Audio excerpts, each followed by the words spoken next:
Chapter 3. Hell's asshole was no place for a king. Appropriately, the hole was the lowest extremity of the jail Cenarians called the maw. The entrance to the maw was a demonic visage carved from jagged black fireglass. Prisoners were marched straight into its open mouth, down a ramp often made slick by fear-loosened bladders. In the hole itself, the stone carver's art had been eschewed for the sheer visceral fears evoked by tight spaces. The dark heights, the eerie howling of the wind rising from the depths, and the knowledge that every prisoner with whom you shared the hole had been deemed unworthy of a clean death. The hole was unrelentingly hot and reeked of brimstone and human waste in its three forms: their shit, their dead, and their unwashed flesh. There was only a single torch far overhead on the other side of the grate that separated the human animals from the rest of the prisoners in the maw. 11 men and 1 woman shared the hole with Logan Geyer. They hated him for his knife, and for his powerful body, and for his cultured accent. Somehow, even in this nightmare menagerie of freaks and twists, he was different, isolated. Logan sat with his back to the wall. There was only one wall because the hole was a circle. In the middle was a hole 5 paces wide that opened into a chasm. The chasm's sides were perfectly vertical, perfectly sheer fireglass. There was no guessing how deep it was. When the prisoners kicked their waist into the hole, they heard no sound. The only thing that escaped the hole was the deep stench of a sulphuric hell and the intermittent wailing made by the wind, or the ghosts, or the tortured souls of the dead, or whatever it was that made that sanity-breaking sound. At first, Logan had wondered why his fellows would defecate against the wall and only later, if ever, kick the feces down the hole. The first time he had to go, he knew. You'd have to be insane to squat near the hole. You couldn't do anything down here that made you vulnerable. When one inmate had to move past another, he shuffled quickly and suspiciously, snarling and hissing and cursing in such strings that the words lost meaning. Pushing another inmate into the hole was the easiest way to kill. What made it worse was that the shelf of rock that circled the hole was only 3 paces wide, and the ground slanted down toward the hole. That shelf was all the world to the holers. It was the thin, slippery slope to death. Logan hadn't slept in 7 days since the coup. He blinked his eyes. 7 days. He was starting to get weak. Even Finn, who got most of the last meat, hadn't eaten in 4 days. "You're bad luck, 13," Finn said, glaring at him over the chasm. "They ain't fed us since you got here." Finn was the only one who called him 13. The rest had accepted the name he'd given himself in a moment of madness: King. "You mean since you ate the last guard?" Logan asked. "You think that might have something to do with it?" That got chuckles from everyone except Nasher, the simpleton, who just smiled blankly through teeth filed to sharp points. Finn said nothing, just kept chewing and stretching the rope in his hands. The man already wore an entire coil of rope that was so thick it almost obscured a frame as sinewy as the ropes themselves. Finn was the most feared of the inmates. Logan wouldn't call him the leader because that would have implied that the inmates had a social order. The men were like beasts, shaggy, their skin so dirty he couldn't guess what color they'd been before their imprisonment. Eyes wild, ears alert to the slightest sound. Everyone slept light. They'd eaten 2 men the day he'd arrived. Arrived? I jumped in. I could have had a nice clean death. Now I'm here forever, or at least until they eat me. Gods, they'll eat me. He was distracted from his rising horror and despair by the motion on the other side of the hole. It was Lily. She alone didn't cling to the wall. She was heedless of the hole, fearless. A man reached out and grabbed her dress. "Not now, Jake," she told the one-eyed man. Jake held on for a moment more, but when she lifted an eyebrow at him, he dropped his hand and cursed. Lily sat down next to Logan. She was a plain woman, her age indeterminate. She could have been 50, but Logan guessed she was closer to 20. She still had most of her teeth. She didn't speak for a long time. Then, when the interest in why she had moved had subsided, she scratched at her crotch absently and said, "What are you going to do?" Her voice was young. "I'm going to get out, and I'm going to take back my country," he said. "You hold on to that king shit," she said. "Make him think you're crazy. I see you looking round like a little boy lost. You're living with animals. You want to keep living? You be a monster. You want to hold on to something? You bury it deep. Then do what you gotta." She patted his knee and went over to Jake. In moments, Jake was running on top of her. The animals didn't care. They didn't even watch.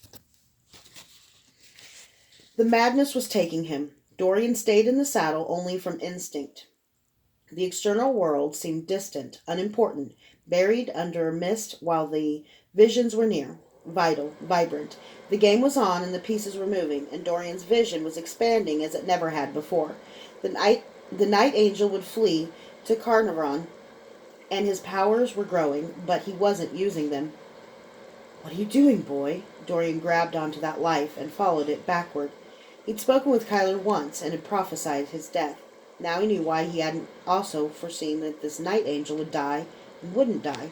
Durzo had confused him. Dorian had seen Durzo's life intersecting with other lives. He had seen, but he hadn't understood.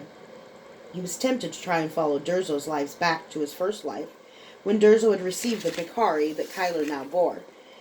He was tempted to see if he could find Ezra the Mad's life. Surely such a life would burn so brilliantly he couldn't miss it. Maybe there he could follow Ezra, learn about Ezra, what Ezra knew, learn how he had learned it.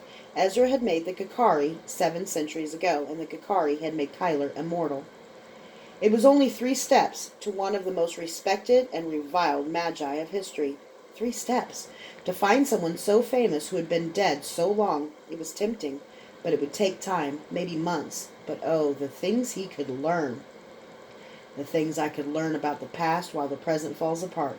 Focus, Dorian, focus. Clambering back into Kyler's life, Dorian followed it from his youth in the Warrens, his friendship with Elaine and Jarl, Jarl's rape, Elaine's maiming, Kyler's first kill at 11, Durzo's apprenticeship, Mama Kay's instruction, Count Drake's softening influence, Kyler's friendship with Logan, meeting again with Elaine, stealing the Kakari, the coup at the castle, killing his master, and finding Roth Ursel. My little brother, Dorian thought, and as much of a monster as I once was. Focus, Dorian. He thought he heard something, a yell, some motion in the mundane world, but he wouldn't let himself be distracted again. He was just starting to get somewhere. There. He watched as Kyler poisoned Mama Kay for justice, and gave her the antidote for mercy.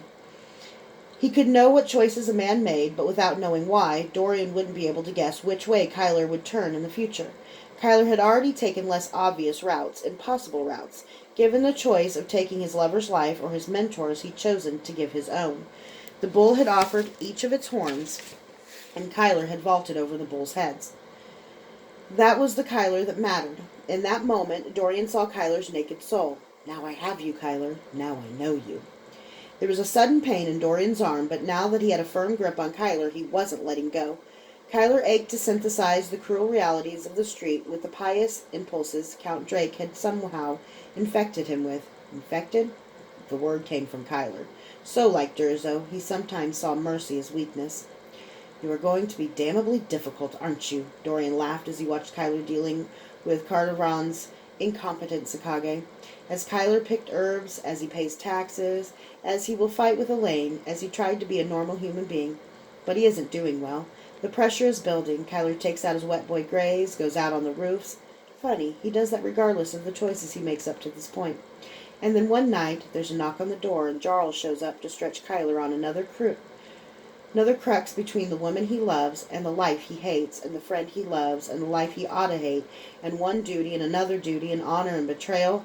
Kyler is shadow in twilight, a growing colossus with one foot planted in the day and another in the night.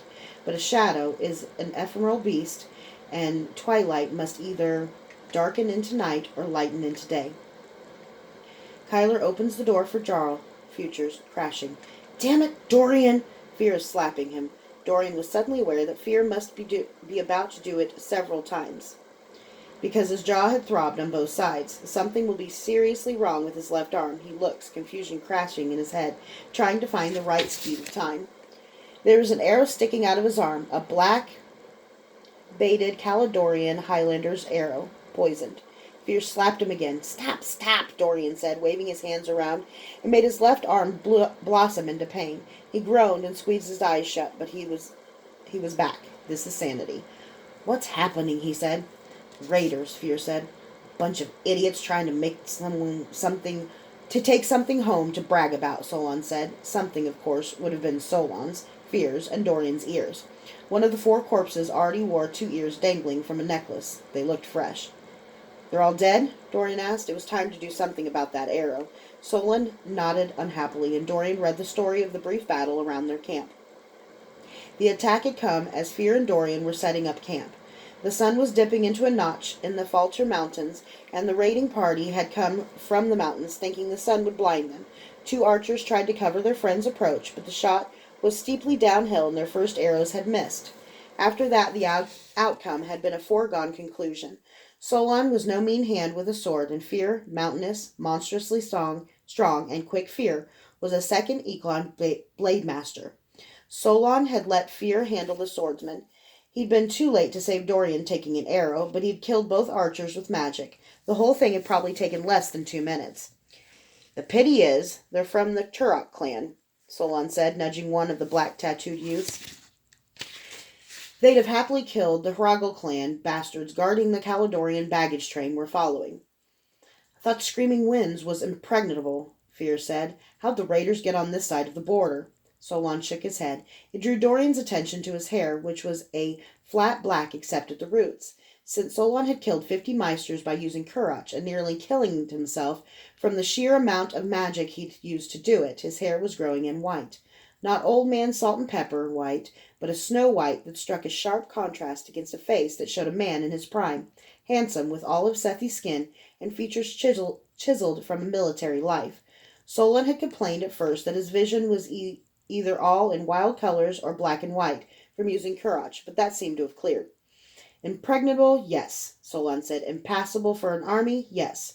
But this late in the summer, these young men can climb the mountains. Lots of them die on the climb, or storms come up out of nowhere and wash them off the rock. But if they're lucky and strong, nothing stops them. You ready with that arrow yet, Dorian? Though all 3 men were magi, there was no question of them helping him, not with this. Dorian was a Hofsaler, a brother of healing. His hopes to cure his own growing madness had driven him to the healer's highest ranks. Water suddenly soaked Dorian's arm around the arrowhead. What was that? Fear asked, looking green. All the moisture from the blood that's already poisoned. It should all stick to the arrow when you pull it out, Dorian said. Me? Fear asked, the squeamish look on his face totally at odds with his huge frame. You're ridiculous, Solon said. He reached over and ripped out the arrow. Dorian gasped, and Fear had to catch him. Solon stared at the arrow. The barbs had been bent down flat, so they wouldn't tear flesh on their way out, but the shaft was covered in a black shell of blood, and the poison coaxed into a crystalline structure. It had swelled the shaft to 3 times its original width. Even as Dorian was heaving breaths in and out, flows of magic began dancing in the air like tiny fireflies, like 100 spiders spinning glowing webs, tapestries of light. This was the part that impressed the other men. Theoretically, any magus could heal himself, but for some reason it not only tended not to work well, but was also intensely painful to heal more than the smallest wound. It was as if the patient had to feel every pain and discomfort and irritation and itching that a wound would have inflicted in the entire time it was healing. When a magus healed someone else, he could numb the patient. When he healed himself, numbing anything could lead to mistakes and death. Female magi, on the other hand, had no such problems. They routinely healed themselves. You're incredible, Solon said. How do you do that? It's just focus, Dorian said. I've had lots of practice. He smiled and shook himself as if casting off his wariness, and suddenly his face was animated, and he was totally present with them in a way that was becoming rare. Solon looked bereaved. Dorian's madness was irreversible. It would grow until he was a babbling idiot who slept outside or in barns. He would come to be totally disregarded and have only 1 or 2 moments of lucidity each year. Sometimes those moments would come when no one was around for him to tell what he had learned. Stop it, Dorian told Solon. I've just had a revelation. He said it with a little smirk to let them know it really had been a revelation. We're going the wrong way. At least you are, Dorian said, pointing to Fear. You need to follow Kurach south to Syria. What do you mean? Fear asked. I thought we were following the sword. Anyway, my place is with you. Solon, you and I have to go north to Screaming Winds, Dorian said. Wait, Fear said, but Dorian's eyes had glazed over again. He was gone. Lovely, Fear said. Just lovely. I swear he does that on purpose.